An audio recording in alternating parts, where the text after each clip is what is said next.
El aire de Houston a finales de septiembre era una bestia pegajosa y pesada. Una promesa incumplida de otoño que se aferraba a la piel y a los pulmones. Dentro de la pequeña y abarrotada oficina del Centro de Recursos para Migrantes, el aire acondicionado luchaba una batalla perdida, zumbando con un esfuerzo casi humano. Javier pasaba las yemas de sus dedos sobre un mapa de Texas clavado en la pared. Una constelación de chinchetas rojas marcando los lugares donde se habían encontrado restos humanos. Cada chincheta era una historia truncada. Un eco silencioso que él y su equipo intentaban devolver a una familia en algún lugar de México, de Guatemala, de Honduras. Esa mañana, el teléfono sonó con la estridencia de una alarma de incendio. Era la oficina del médico forense del condado de Harris. La voz al otro lado de la línea era profesional, monótona, desprovista de la emoción que la noticia llevaba implícita. Señor Morales, le llamo para informarle que procederemos con el entierro de 12 individuos no identificados el próximo 3 de octubre. Los casos coinciden con el perfil de migrantes que su organización rastrea. Son los casos que hemos tenido abiertos por más de 6 meses sin coincidencias dentales ni de ADN. Javier cerró los ojos. 12. El número le golpeó en el pecho como una piedra. 12 almas reducidas a números de caso, a expedientes en un archivador metálico. Se imaginó los pequeños ataúdes de pino sin barnizar, comprados al por mayor por el condado, descendiendo a la tierra anónima de un cementerio municipal. Sin un nombre en la lápida, sin una flor, sin una lágrima de un ser querido. ¿Están seguros?, preguntó, aunque conocía la respuesta. Su voz era un susurro ronco. Han agotado todas las posibilidades. La voz al otro lado suspiró, un sonido casi imperceptible de burocracia cansada. Lo hemos hecho, señor Morales. La ley nos obliga a proceder. El espacio es limitado. Al colgar, un silencio denso se apoderó de la oficina. Elena, su colega, una mujer mayor con la resiliencia grabada en las arrugas alrededor de sus ojos, lo miraba desde su escritorio. Ella no necesitaba preguntar. Lo había oído todo. Hicimos lo que pudimos, Javier, dijo suavemente, aunque sus palabras carecían de consuelo. A veces, simplemente no hay nada más que hacer. No, respondió Javier, su mirada fija en el mapa. Se acercó a un archivador y sacó 12 carpetas Manila. Cada una con la etiqueta John Doe o Jane Doe seguida de un número. Las abrió sobre su escritorio, esparciendo las pocas pertenencias encontradas con los cuerpos. Una moneda doblada, un pequeño rosario de plástico, la fotografía descolorida de un niño sonriendo. Eran fragmentos de vidas que se negaba a dejar desaparecer en el olvido. No voy a dejarlos ir así. Si nadie va a reclamar sus cuerpos, si nadie va a llorar por ellos, entonces nosotros estaremos allí. No serán enterrados solos. No mientras yo pueda evitarlo. Elena asintió lentamente, una mezcla de tristeza y respeto en su mirada. Sabía que la decisión de Javier no cambiaría el resultado final, pero entendía la necesidad imperiosa de ofrecer un último acto de humanidad. El 3 de octubre, Houston enterraría a 12 personas sin nombre, pero Javier se aseguraría de que no lo hicieran sin testigos, sin dignidad. La noche en Houston se sentía pesada, densa por la humedad que se pegaba a la piel y a los cristales de la pequeña oficina del Centro de Recursos. Adentro, bajo la luz fluorescente que zumbaba con una monotonía agotadora, Javier estaba rodeado de fantasmas de papel. Las 12 carpetas color Manila estaban dispuestas en un semicírculo sobre su escritorio, como lápidas improvisadas. Cada una contenía el expediente de una vida truncada, reducida a un número de caso y a una lista de detalles clínicos. El aire olía a café rancio y a la desesperanza silenciosa que impregnaba las paredes del lugar. Ignoró la taza fría a su lado y tomó una de las carpetas al azar. Caso Almohadilla 114582. Hombre, aproximadamente 35-45 años. Causa de muerte, deshidratación. En la bolsa de evidencias fotocopiada, una hebilla de cinturón oxidada y un único billete de la empira hondureña, tan arrugado que parecía una reliquia frágil. Javier cerró los ojos, intentando imaginar el rostro del hombre, el calor abrasador del sol texano, la sed que debió haberlo consumido. Pero solo veía un vacío, una silueta sin nombre. Abrió otra. Caso Almohadilla 114591. Mujer, 20-25 años. Junto a los informes forenses, había una pequeña bolsa de plástico con sus pertenencias. Un peine rosa al que le faltaban varios dientes y un pequeño amuleto de tela cosido a mano con hilos de colores brillantes, probablemente para la buena suerte. La ironía le oprimió el pecho. ¿Qué sueños traía consigo? Dejaba atrás a una madre, a un hijo, a un amor que aún esperaba su llamada. La impotencia era una marea que amenazaba con ahogarlo. Él no podía darles un nombre, no podía devolverlos a sus hogares. Pero no iba a dejar que se fueran solos. La dignidad, se dijo, era lo único que le quedaba por ofrecer. Cogió el teléfono con una determinación renovada. El primer número que marcó fue el del Padre Miguel, el párroco de la iglesia de Nuestra Señora de Guadalupe, un hombre cuya fe no residía en los dogmas, sino en los actos de compasión. Padre, soy Javier Morales, dijo cuando el sacerdote contestó con voz somnolienta. Javier, hijo, ¿está todo bien? Es tarde. Perdón por la hora, padre, necesito su ayuda.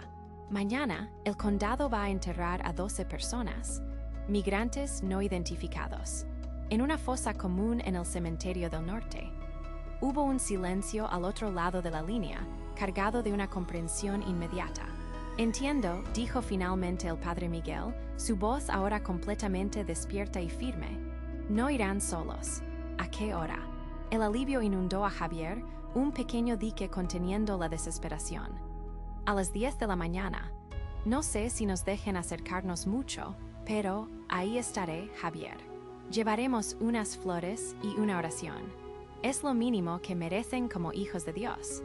No te preocupes, no estarás solo. Colgar el teléfono le dio un respiro, un pequeño impulso de fuerza. No serían solo él y 12 tumbas sin marcar. Serían él, un sacerdote y la promesa de una bendición. Pensó en Elena, en su pragmatismo. Tal vez ella tenía razón, tal vez era una batalla perdida. Pero incluso en la derrota, había formas de mantener la humanidad intacta. Abrió su computadora portátil y buscó el perfil de un pequeño colectivo activista local que había visto en redes sociales. Voces de la Frontera. Lo dirigía una joven llamada Sofía, conocida por su energía y su habilidad para movilizar gente. Con dedos temblorosos, le escribió un mensaje directo, explicando la situación de forma concisa y directa, sin saber si recibiría respuesta. Era un tiro al aire, pero tenía que intentarlo. Mientras esperaba, volvió a mirar las carpetas. 12 vidas. Mañana, al menos, no serían enterradas en el silencio absoluto. El 3 de octubre amaneció con un cielo plomizo y pesado sobre Houston. La humedad se pegaba a la piel como una segunda capa, sofocante, anticipando una lluvia que no terminaba de llegar. Para Javier, el aire denso parecía una manifestación física del nudo que sentía en el estómago. Había dormido poco, atrapado en un duermevela lleno de rostros borrosos y nombres inexistentes. Se levantó de la cama con movimientos lentos, mecánicos. En la cocina, mientras el café goteaba con una parsimonia exasperante, su mirada se posó sobre un pequeño ramo de margaritas blancas que había comprado el día anterior en una tienda de la esquina. Un gesto simple, casi insignificante ante la magnitud de la indiferencia oficial, pero era lo único tangible que podía ofrecer. Se vistió con una camisa de botones sencilla y pantalones oscuros, la ropa de alguien que va a presentar sus respetos. Antes de salir, tomó la lista arrugada de su escritorio. Jon Doe Almohadilla 1, Hane Doe Almohadilla 2, 12 líneas que representaban 12 vacíos. La guardó en el bolsillo de su camisa, cerca del corazón, como un ancla en medio de la tormenta burocrática.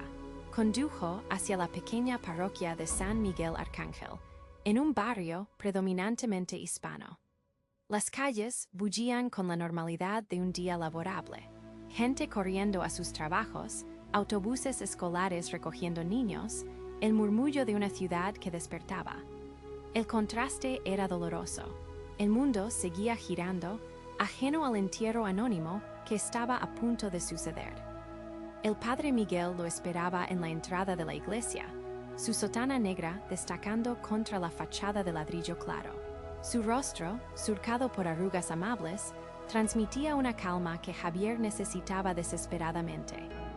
«Javier, qué bueno que estás aquí», dijo el sacerdote con voz suave, colocando una mano reconfortante en su hombro. «Estaba rezando por ellos, y por nosotros. Gracias por venir, padre.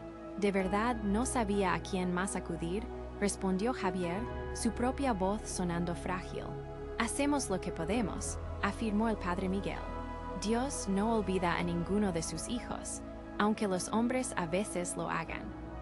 Justo cuando se disponían a subir al viejo sedán del sacerdote, una camioneta pick-up algo destartalada se detuvo bruscamente junto a la acera. De la cabina bajó de un salto Sofía. Era más joven de lo que Javier había imaginado por su mensaje, con una energía vibrante que parecía chocar con la solemnidad del momento. Llevaba Hanes y una camiseta con el logo de su colectivo. Detrás de ella bajaron dos personas más. Un hombre mayor, de barba canosa y mirada serena, y una mujer joven con una cámara fotográfica profesional colgando del cuello. «Javier, perdón la tardanza, el tráfico estaba imposible», dijo Sofía, extendiendo la mano con firmeza. «Leí tu mensaje anoche. Esto no puede pasar así, en silencio. Él es don Ramiro y ella es Ana. Vinimos a ser testigos». Javier se quedó sin palabras por un instante, una ola de alivio y gratitud barriendo su ansiedad. No esperaba que vinieran. «Gracias, de verdad, gracias». El pequeño grupo se organizó. Don Ramiro y Ana subieron a la camioneta de Sofía y siguieron al coche del padre Miguel. El viaje al cementerio del condado los llevó a las afueras de la ciudad, a una zona industrial y olvidada. Los rascacielos de Houston desaparecieron en el espejo retrovisor, reemplazados por almacenes oxidados y terrenos baldíos.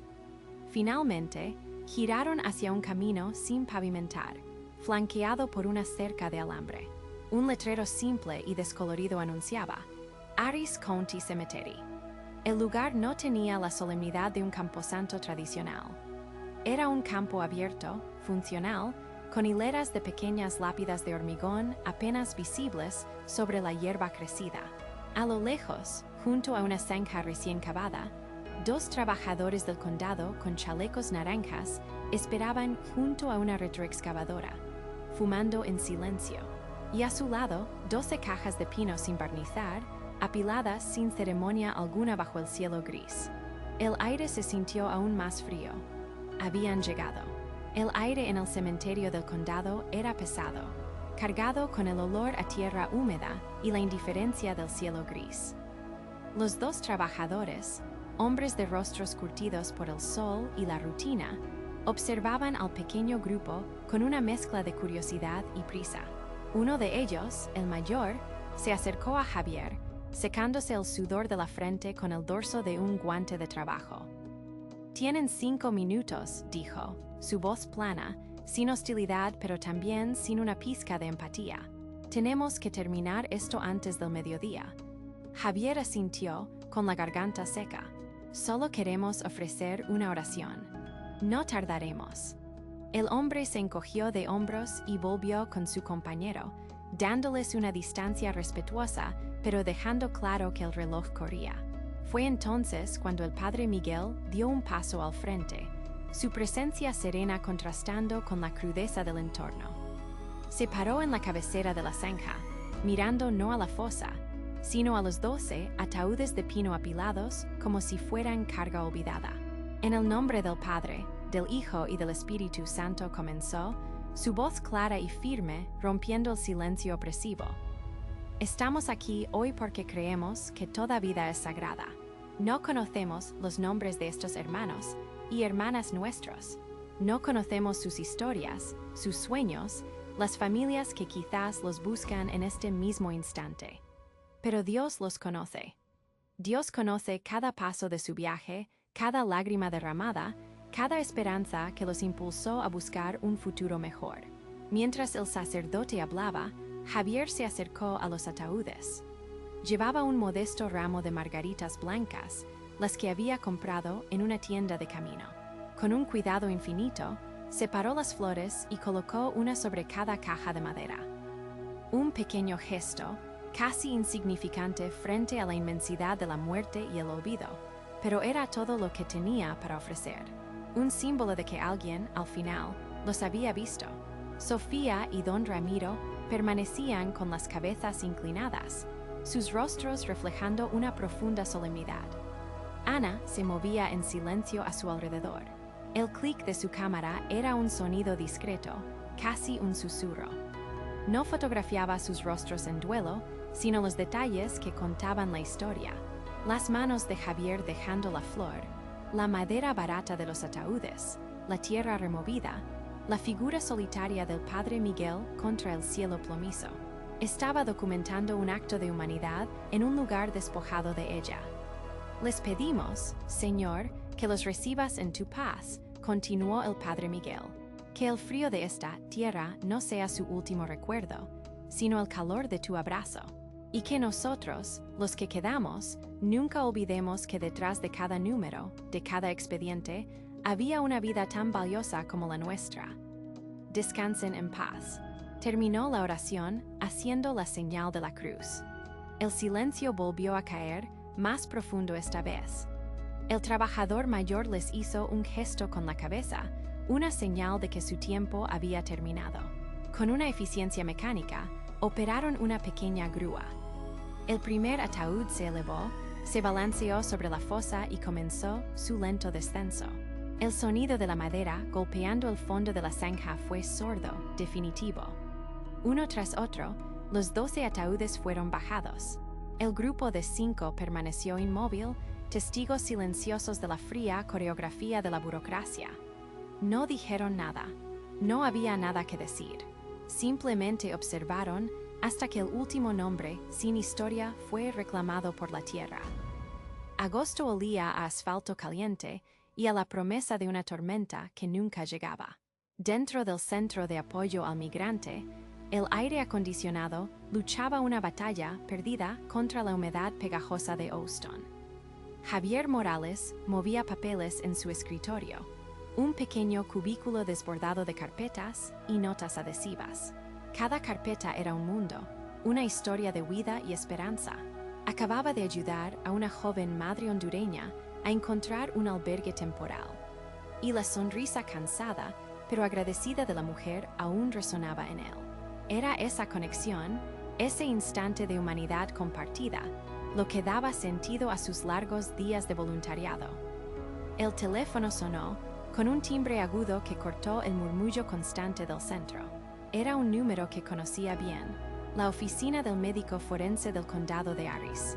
Javier, habla Reynolds, dijo una voz grave y fatigada al otro lado. Tenemos otro. Un masculino, probablemente centroamericano. Lo encontraron unos jornaleros cerca de una finca en el sur, deshidratación severa. Sin identificación, claro. Javier cerró los ojos por un segundo. La rutina no le hacía más fácil. Tomó una pluma y un bloc de notas nuevo. Algo con él, algún objeto personal, lo de siempre. Ropa gastada, unos billetes arrugados de Guatemala. Y una foto, muy dañada por el agua. Parece una mujer con 2 niños. Te envío las imágenes por correo. Caso Me 2023, 4812. Gracias, Reynolds. Estaré pendiente. Colgó el teléfono y se quedó mirando el blog. Sobre la página en blanco, escribió con su pulcra caligrafía: Desconocido 01, varón, 30-40 años. Me 2023, 4812. Abrió su computadora y esperó el correo. Cuando las imágenes llegaron, sintió el golpe familiar en el estómago. Un cuerpo anónimo en una plancha de metal. Y luego, la foto. Una pequeña familia congelada en un momento feliz, sus rostros borrosos por la humedad, una reliquia inútil que no logró salvar a su portador. Ese fue el primero. En las siguientes semanas, el patrón se repitió con una regularidad desoladora.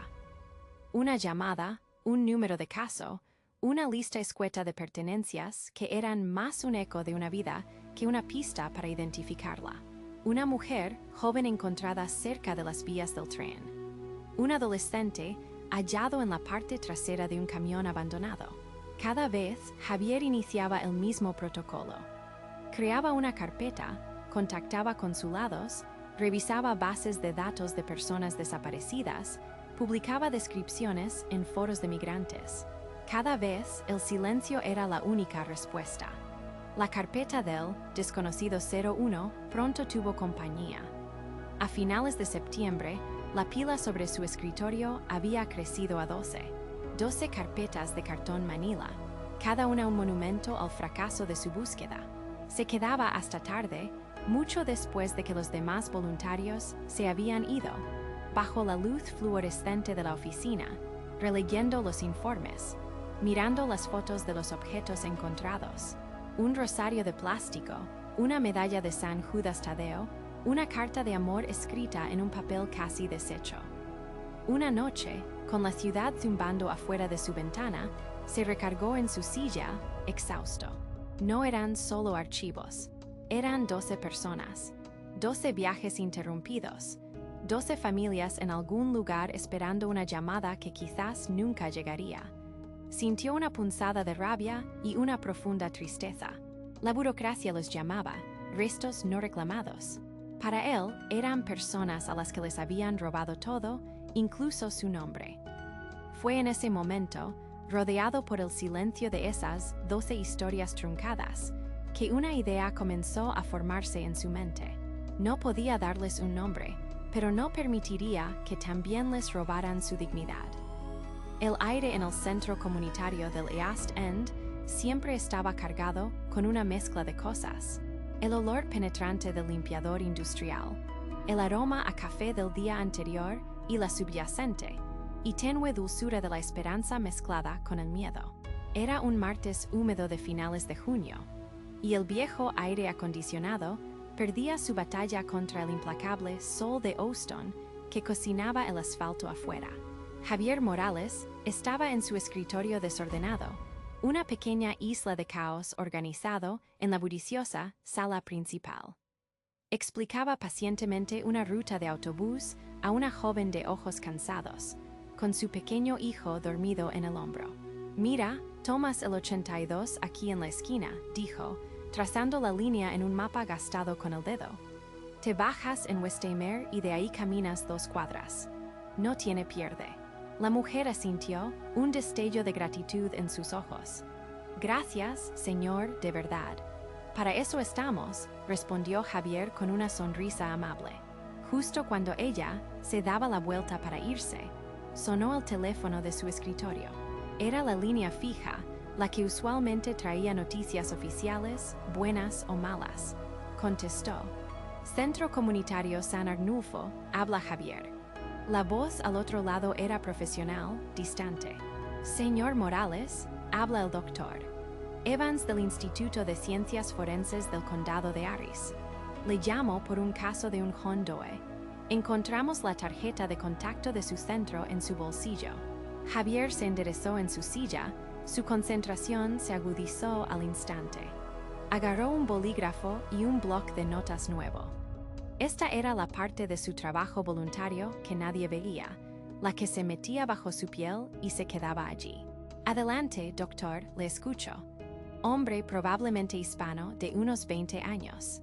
Encontrado cerca del patio de maniobras del ferrocarril BNSF en Navigation Boulevard.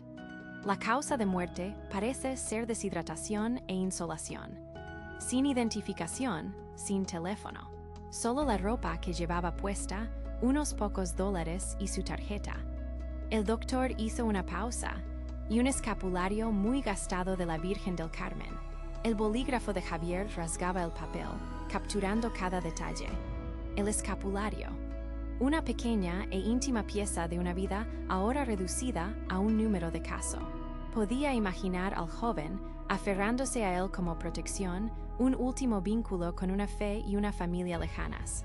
Algún tatuaje, cicatrices, cualquier cosa. Una pequeña cruz descolorida tatuada en su muñeca izquierda. Es todo lo que tenemos. Entendido, dijo Javier, con la voz firme a pesar del nudo familiar que se le apretaba en el estómago. Envíame el archivo. Revisaré nuestros registros, haré algunas llamadas. Veré si alguien ha estado preguntando por alguien que coincida con esa descripción. Lo haré.